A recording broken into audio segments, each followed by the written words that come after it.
Because I was a bit on and off with this project from the beginning. This started when I asked a friend in common if he had anything that I could do, because at the time I had just graduated university and I had absolutely nothing to do. I was getting very desperate, so I went up to him and asked, "You know anything, any project in which I can participate in?"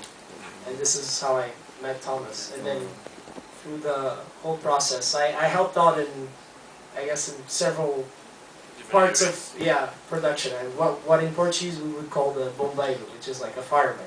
So whenever there's a fire, you know, I had to go there to the best of my ability, you know, put it out. So you know, so this went from everything from, you know, just holding the boom to taking background photography to, you know, when Sam wasn't there, I had to do some of the shots, screen up some of them. But it was a you know, a fun process, and whenever I could help out Thomas with doing something, or sometimes even just knowledge, because that was one thing I appreciated about him. He really just wanted to learn how to do it. It wasn't like he would say, "Hey, you know, here's this, you know, do this for me." Sometimes he would really just want to know how to learn to do it himself, so he could apply it later. You know, some little things sometimes.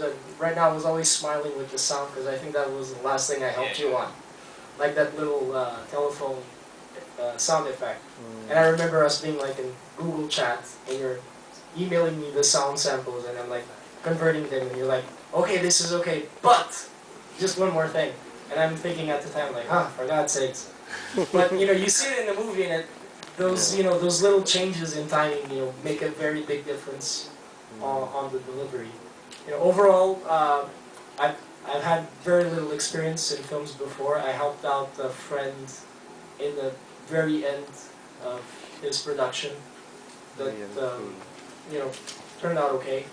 And this, you know, it was fun helping out more in this, and, you know, seeing the result, which in my opinion is good, especially knowing what it took and, you know, the resources available.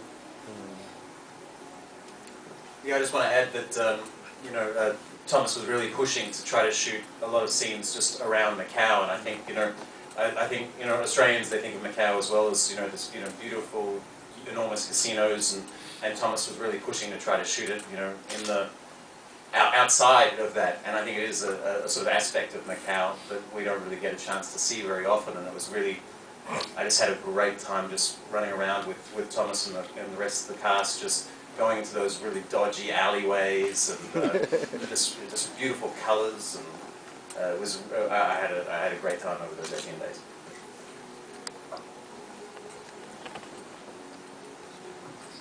Any plans for Roulette City, like broadcasting? I don't know, we're talking to cinema right now about screening it again. So, yeah, we're talking. Anywhere else? Festivals elsewhere? I'm going to send it out to festivals. Yeah, I'll just continue to try to send it out to festivals and hope for the best, I guess, yeah. So, any projects for all of you currently? Like, what projects are you For all of us? Yeah. To be honest, I just relocated back to Singapore, and it was yesterday. So I'm back now, so I will be here, and I will start to make films, hopefully set in Singapore. I want to be the inside voice, I feel. Like for this show, I was the outside voice, and sometimes I feel like being the inside voice, so that's why I come back.